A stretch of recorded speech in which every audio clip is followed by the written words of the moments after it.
It is over a month after the attack at Dusit D2 Hotel, which happened on the 15th of January, claiming 24 lives. The country has had to fight two concurrent battles. As Kenyan soldiers fight in Somalia, the Kenyan community has struggled to contain radicalization of its young men and women joining terror groups. Our very own crime and investigative reporter Chris Sambu takes a look at the face of radicalization. There is an increased number of terror attacks, the latest being an attack on Kenyan Dusit D2 Hotel in Riverside, Nairobi. The Kenyan security forces can now breathe a sign of relief, but albeit for some time. The government appears to have tamed terror attacks on its home grounds after the 2015 Garissa University terror attack. And I can say at this point in time that it's been a good fight. There's been a lot of reorganization of the agencies in terms of the agencies that are charged with fighting terror, and for sure the lull that's been witnessed in the recent past, up to until we had Dusit D2 after Westgate and Garissa University attack, is a sure sign that there's something that's been done, and a wave that's been rightfully in the right direction.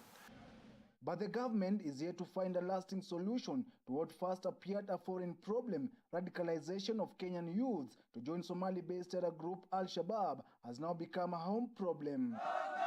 Thousands of youth have now already been radicalized as the government looks the other way, the numbers rapidly growing. At the end of 2016.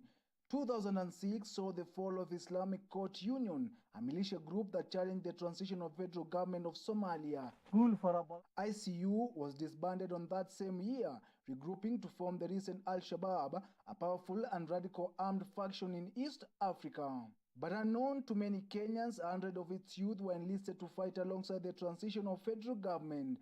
When the ICU failed the federal government, the young men fled to Kenya but were not wanted. A government clamped on forcing them back to Somalia, with those that survived fought their hard feelings, turning them into radicals. And when you are whole, you are rational. Before you make a decision, you do cost-benefit analysis. They are focusing in terms of, they can't go to the child. They are focusing on a person who is in a state of confusion.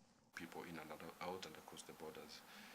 It's an idea, so it's an ideology, and with technology that leverages a lot of things now, you can pretty much, have someone be convinced with an idea, a wrong idea for that matter. Slain Muslim leaders such as Sheikh Abu Drogo and Makaburi had been accused of preaching acts of luring youth into joining radical groups, making mosques to be seen as a breeding ground for radicalization. I sought to understand why the Muslims have been criticized and accused of recruiting youths into joining terror groups. Dr. Sheikh Hassan Kinywa, a religious lecturer in the University of Nairobi and a member of the Supreme Muslim Council, refused such claims. You see that in Islam, terrorism, radicalization is totally not allowed. I think the issue of radicalization has been associated with Islam for quite a long time.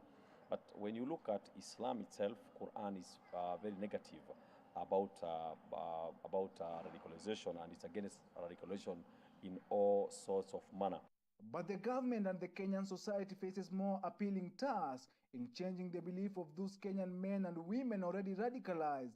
Byron Adera, an ex-military special force and a security expert, says the society plays a major role in taming radicalization of the youth.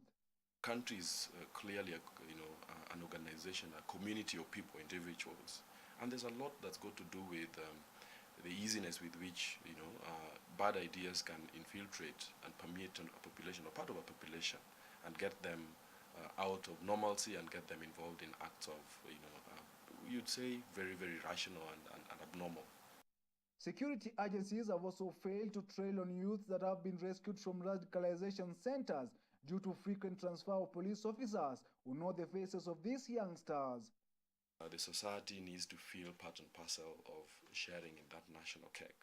If we improve that, then we'd be milking dry the reservoirs for employment or radicalization by the terror cells. For example, a youth has gone to Somalia, for example, and comes back to Kenya. What do? We have to rehabilitate the youth. We cannot say you are not part of us. You are part of us, but we will rehabilitate you so that we entrench you in the community again.